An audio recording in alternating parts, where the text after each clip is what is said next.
corporate spying. Mike Bonanno is with us. He's with the Yes Men. The yesmen.org is the website. Calling in from London. Mike, welcome to the program.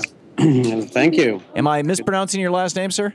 No, you're not. Okay. You got it right. Great. So tell us, this apparently came out of this most recent WikiLeaks dump. What's the story?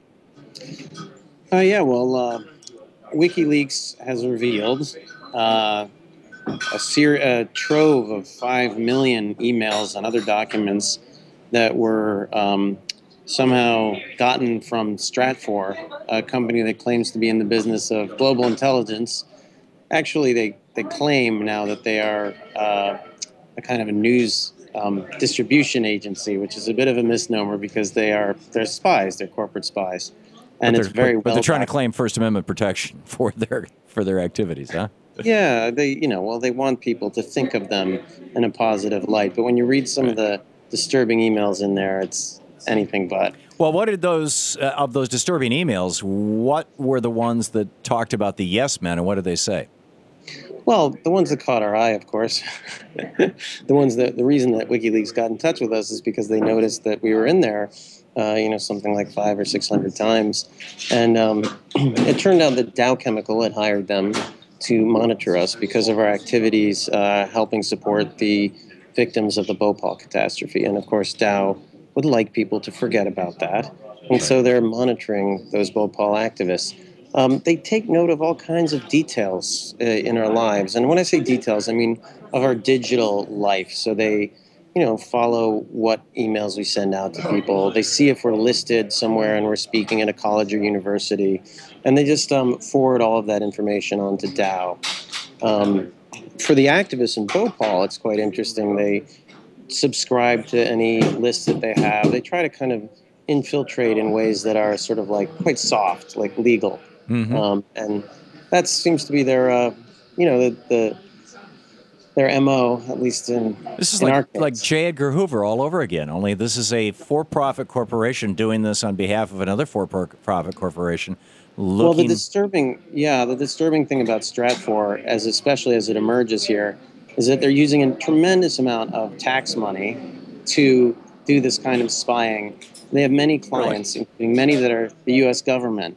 But it's not like a closed system like many of the government agencies are or used to be, because on the one hand they have clients, private clients, who are paying for information. Sometimes it's information that they may also be paid for from the government, and so it's a very kind of creepy and insidious way that our information is being privatized, and the security industry is very frightening that way right now.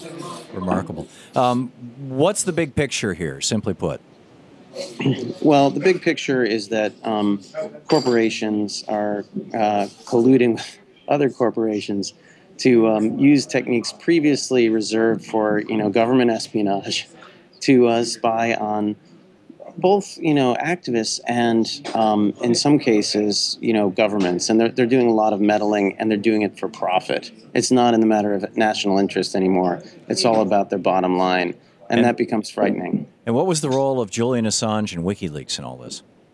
Well, WikiLeaks is releasing the documents. WikiLeaks is an organization that is involved in releasing information, getting information to people.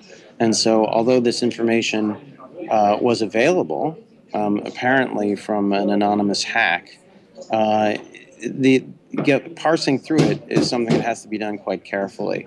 And so they're basically providing the muscle to do that through their network of news agencies that are partners on the project.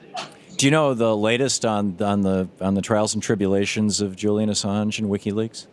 Well, he's still under house arrest in the UK, fighting an extradition to Sweden. And, interestingly enough, some of the information that came out in this Stratfor case is about how companies like that, there's emails from the president of the company urging their people to try to take psychological control of informants using any means necessary, including things like sex scandals. So there's this, I'm not saying that these two things are related, it's just that the culture of that industry seems to stop at nothing.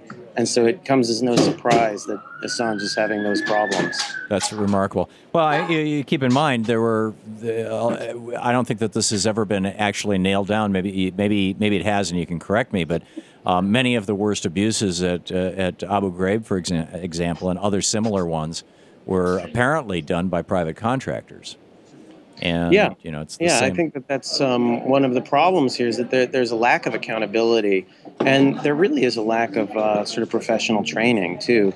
The way that Stratfor analysts often work their way up the chain was being hired as interns and asked to do things like read email, or not read email, but read communications or cull information about groups like Dow activists. Eventually, they work their way up the food chain, and simply by learning on the job without any sort of moral or ethical training, Right. they end up in positions of real power, and that becomes frightening. And because they're not a government agency, they're not accountable to we the people. There's no oversight agency. There's no Congress that can cut off their funding or hold public hearings. There's nothing. It's a private corporation. They're answerable to their board of directors, which may be a very small group of people. I mean, I mean, even more scary in a way than imagining them as a very competent organization that's acting out, these different directives. It's really a case of information becoming very poor quality. What they're doing, because they're trying to make a buck, they have this bottom line. And so they will try to gussy up anything, any little bit of information that they've got to make it look really important. And there's an amazing glossary of basically spy terms, spy language that came out as a result of this leak. And it describes these different policies that they have to try to trump up information and make it seem more important so that it sells for a higher price. Right. Actually, so that the clients stay happy. That's the idea. So it might not even be true. It's just what the clients want to hear. Hello? Oh, I think we've lost the Skype connection. Anyhow, that was Mike Bonanno. He's with the Yes Men. The Yes Men. One of the really great groups, the yesmen.org, is their website, and they have been doing this. They do a lot of I guess you could call it theater. Things that and just some remarkable work.